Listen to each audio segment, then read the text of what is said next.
Good morning, students. Let us continue our next topic of chapter 1 history. The outbreak of revolution. अब जो ये revolution थी कैसे शुरू हो गई थी. Louis XVI had to increase taxes for reason you have learnt in the previous section. जो लुई 16 था हमने पढ़ा था पीछे वाले टॉपिक में, जिसकी लुई 16 ने क्या किया था, जो टैक्सेस क्या थे, इंक्रीज़ कर दिए थे. How do you think he could have gone about doing this. अब आप कैसे सोचते हो कि ये कैसे हुआ था. In France of the old regime, जब फ्रांस में ओल्ड रिजाइम मतलब जो पीछे से परिवर्तन हुए थे, the monarch did not have the power to impose taxes, जहाँ पे मोनार्क में मतलब जो राजा को पावर नहीं थी कि वो टैक्सीज लगा सके according to his will alone. Rather he had to call a meeting of the estate general, और साथ ही साथ वो क्या कर सकता था, एस्टेट जर्नल की मीटिंग बुला सकता था, which would then pass his proposal for new taxes, और जिसके अंदर क्या कर सकता था, वो प्रपोजल दे सकता था कि किस तरह के नए टैक्सेस लगाए जाने चाहिए. The state generals was a political body to which, जो एस्टेट जर्नल थी, जो ये मीटिंग हेल्ड होती थी, इसमें तीनों एस्टेट के क्या होते थे, रिप्रेजेंटेटिव्स होते थे. However, the monarch alone could decide when to call a meeting of this body. जो monarch था वही केला के यही डिसाइड कर सकता था कि जो मीटिंग है वो कब बुलाई जाएगी.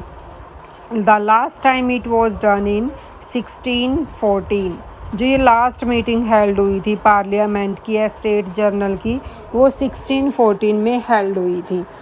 On May 1789, Louis XVI called together an assembly of the Estate Journal to pass proposal for new taxes. अब 5 मई को 1789 में क्या हुआ, जो लुई 16 ने जो असेंबली को बुलाया गया, इसमें पास किया गया प्रपोजल को कि नए टैक्सेस का. A resplendent hall in Versailles was prepared to host the delegates. जो रिस्प्लेंडेंट का मतलब है एक हॉल था, रोशन मतलब कि जिसमें रोशनी रहती थी, वर्साई के अंदर था, उसमें प्रिपेयर किया गया और होस्ट किया गया. उसके में क्या रखे गए, डेलीगेट्स, जो प्रतिनिधि थे, जो रिप्रेजेंटेटिव्स थे.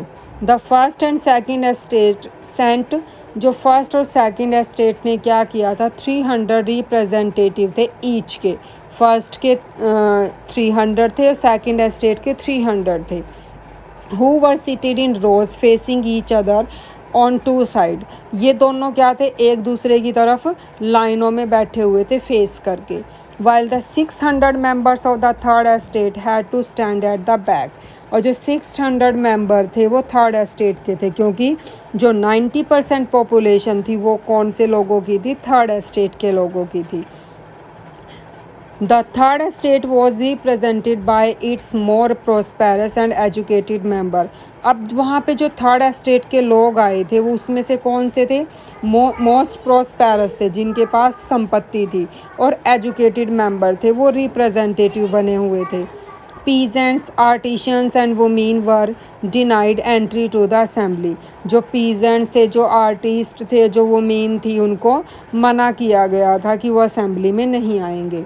However, their grievances, जो उनके दुख थे, grievances का मतलब दुख, एंड डिमांड, जो उनकी मांगे थी, वर लिस्टेड इन सम 40,000 लेटर्स. वो लिखी गई थी, लिस्ट थी, 40,000 लेटर्स लिखे थे, which the representatives had brought with them.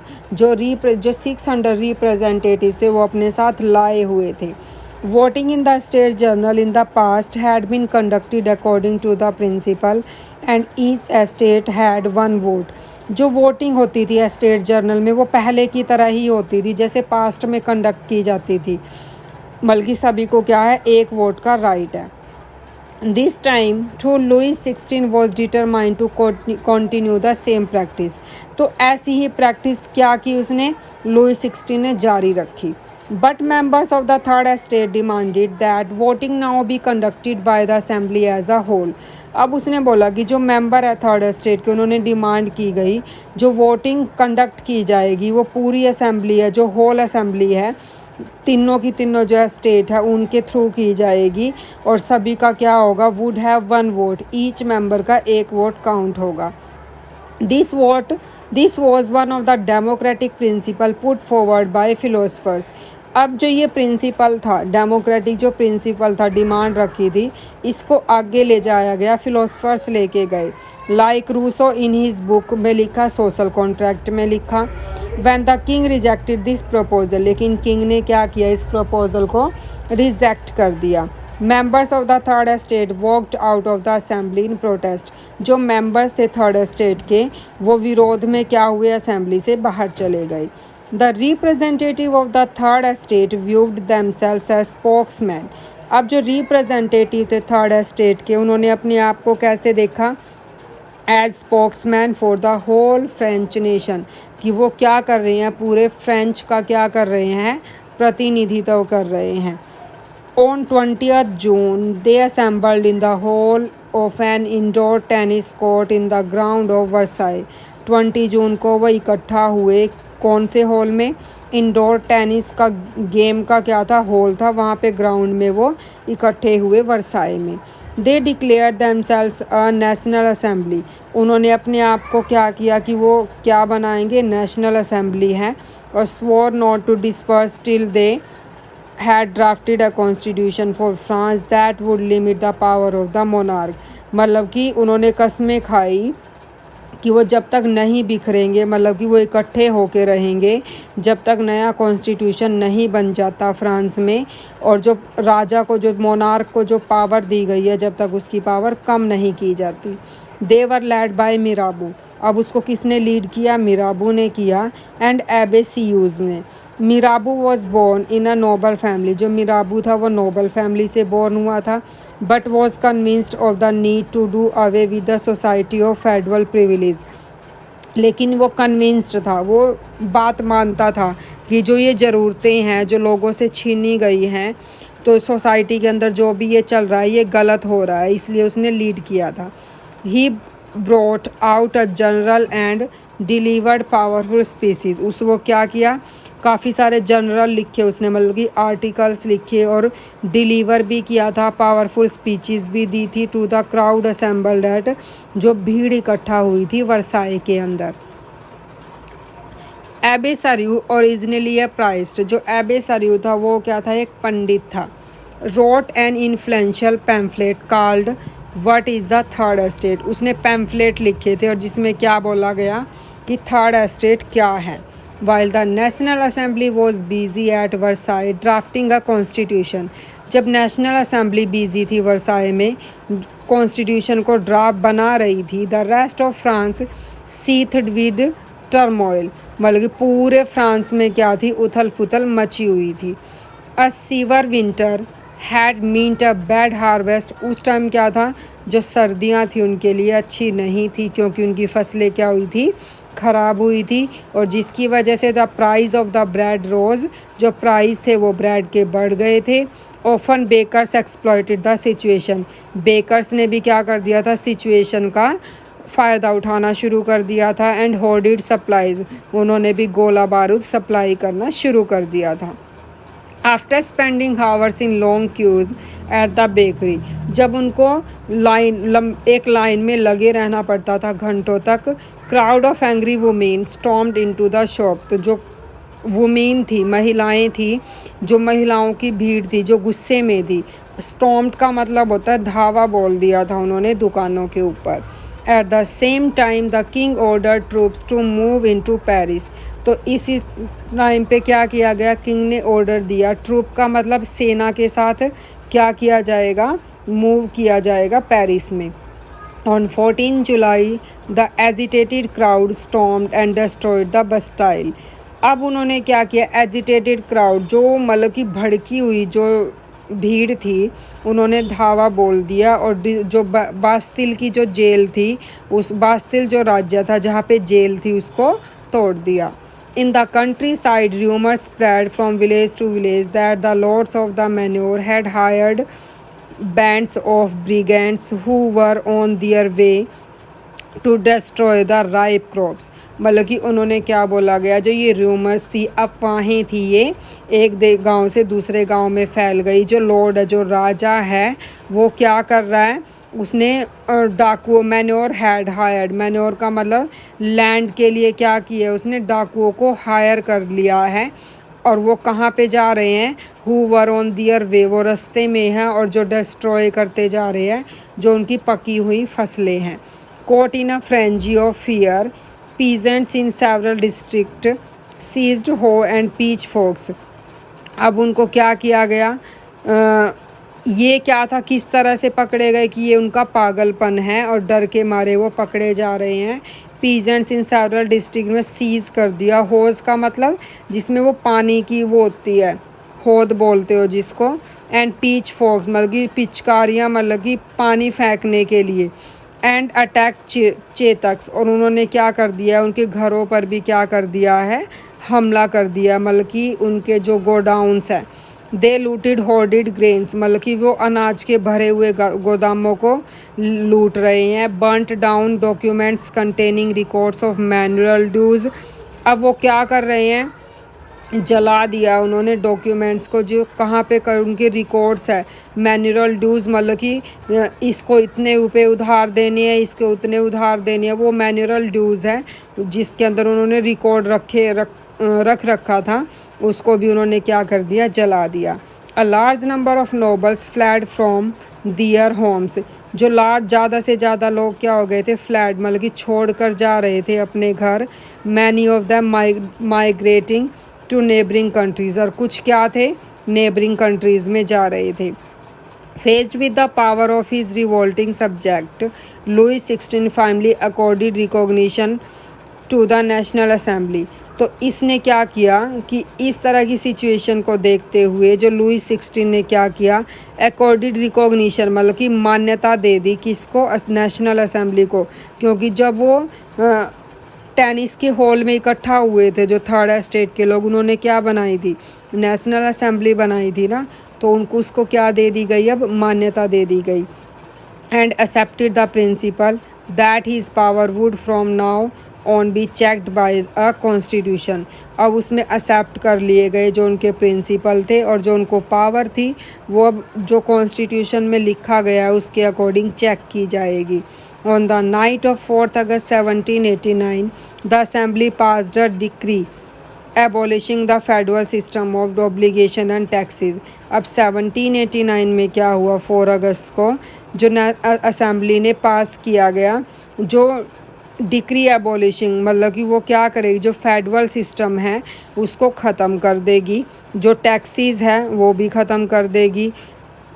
Members of the clergy too were force to give up their privileges, जो क्लर्जी थे जो फर्स्ट एस्टेट के अंदर आते थे उनको भी फोर्स किया गया वो गिव अप कर दे, त्याग दे जो उनको अधिकार दिए गए हैं। Tide were abolished and lands owned by the church were confiscated. Tide जो वो टैक्स लगाते थे उसको ख़त्म कर दिया गया। और जो चर्च के हेडमैन बने रहते थे ना कि ये चर्च हेडमैन है, उनको भी अपनी उनसे क्या की गई, वो सत्ता थी, जो पावर थी वो छीन ली गई। As a result the government acquired assets, इसका रिज़ल्ट क्या हुआ, गवर्नमेंट ने एसेट भी, उनकी जो संपत्तियाँ थी वो भी छीन ली। वर्थ एटलीस्ट 2 बिलियन लीवर्स, वो कितनी थी, लगभग 2 बिलियन लीवर्स के लगभग थी। France become a constitutional monarchy. अब फ्रांस क्या बन गया था, कॉन्स्टिट्यूशनल मोनार्की बन गया था। मतलब कि अब जो राजा था अगर उसको रूल भी फॉलो करने पड़ते थे, उसकी पावर को लिमिट में कर दिया था, मतलब कि संविधानात्मक राजतंत्र बन गया था। The national assembly completed the draft of the constitution in 1791। अब नेशनल असेंबली ने कॉन्स्टिट्यूशन बनाया 1791 में। Its main objective was to limit the power of the monarch, जो राजा की जो पावर है उसको कम करना था। This power instead of being concentrated in the hands of one person, were now separated and assign to the different institutions. उन्होंने बोला कि जो पावर उसको दी गई है एक पर्सन के हैंड में है, अब उसको सेपरेट कर दिया जाएगा और असाइन दूसरों डिफरेंट इंस्टीट्यूशन में दे दी जाएगी। लेजिस्लेचर, एग्जीक्यूटिव एंड जुडिशियरी के मतलब कि वो 3 हिस्सों में बट जाएगी, जैसा कि हमने सिविक्स में किया था। लेजिस्लेचर कानून बनाती है, एग्जीक्यूटिव उनको इम्प्लीमेंट करती है और जो जुडिशियरी है उनको देखती है कि सही से इम्प्लीमेंट हुए हैं या नहीं हुए हैं। This made France a constitutional monarchy. इसने क्या बना दिया, फ्रांस को एक कॉन्स्टिट्यूशनल मोनार्की बना दिया गया। Figure 7 explain how the new political system worked. ये फिगर 7 में है कि जो नया पॉलिटिकल सिस्टम था वो कैसे काम करता था। The constitution of 1791 vested the power to make laws in the national assembly. जो कॉन्स्टिट्यूशन 1791 था उसमें जो पावर किसको दी गई थी, नेशनल असेंबली को दी गई थी, विच वॉज इनडायरेक्टली इलेक्टेड। मतलब कि जो उसके मेंबर थे वो इनडायरेक्टली इलेक्ट किए गए थे। That is citizens voted for a group of electors. जो सिटीजन्स थे वो वोट करते थे अपने ग्रुप के लिए, who's in turn chose the assembly, और उसको असेंबली के लिए चूज़ करते थे। नॉट ऑल सिटीज़न, वो सभी सिटीज़न नहीं थे, however had the right to vote, कि सभी को राइट टू वोट है। Only men above 25 years of age, जो केवल 25 साल से ऊपर के थे, हु पे टैक्सेस, जो टैक्स पे करते थे, equal to at least 3 days of his labourers wage. मतलब कि वो जो काम करते थे उसमें से 3 दिन की जो वेजेस थी वो टैक्स के लिए पे करते थे, वही वोट कर सकते थे। Were given the status of active citizen, that is they were entitled to vote. तो उनको क्या बोला जाता था, वो एक्टिव सिटीजन्स हैं, मतलब कि काम करने वाले लोग हैं और उन्हीं को राइट है वोट का। The remaining mean and all women were classed और पैसिव सिटीज़न। जो और आदमी थे, जो पुअर पर्सन थे और जो महिलाएं थी, उनको क्या रखा गया, पैसिव सिटीज़न, मतलब कि उनका कोई रोल नहीं है डिसीज़न लेने में। To qualify as an elector, उनको क्वालिफाई किया गया इलेक्टर के तौर पर। Then as a member of the assembly, जैसे कि वो मेंबर ऑफ असेंबली का। A man had to belong to the highest bracket of tax payer, जो उनको हाईएस्ट पोजीशन पे किस पे रखा गया, जो मेंबर क्या होगा सबसे ज़्यादा टैक्स पे करेगा वो उसको हाईएस्ट पोजीशन पे रखा जाएगा। The constitution began with the declaration of right of man. अब जो ये कॉन्स्टिट्यूशन किसके साथ बिगेन हुआ कि राइट दे दिए गए मैन को और सिटीज़न को। Citizen right such as the right to life है, मतलब कि उनको जीने का अधिकार है, स्पीच देने का अधिकार है, उनके ओपिनियन विचारधाराएं देने का अधिकार है, इक्वालिटी है कानून के सामने। Were established as natural and inalienable right. Inalienable मतलब कि वो ट्रांसफेरेबल नहीं है, मतलब कि जैसे कि मान लो एक लीडर बना है, आगे उसका जो बेटा होगा वही लीडर बनेगा, मतलब कि जो ये राइट है ट्रांसफरेबल नहीं है। That is they belong to each human being, और जो ये क्या करते थे, क्यों ट्रांसफरेबल नहीं थे, जो by birth and could not be taken away, human being के हैं जो जन्म से मिले हुए हैं और कुड नॉट बी, उनको छीना नहीं जा सकता है। It was the duty of the, और ये किसकी ड्यूटी लगाई गई, स्टेट की ड्यूटी लगाई गई, to protect each citizen natural right, ताकि वो सभी जो जितने भी सिटीजन्स हैं उनके नेचुरल राइट्स को क्या करे, वो प्रोटेक्ट करे। टुडे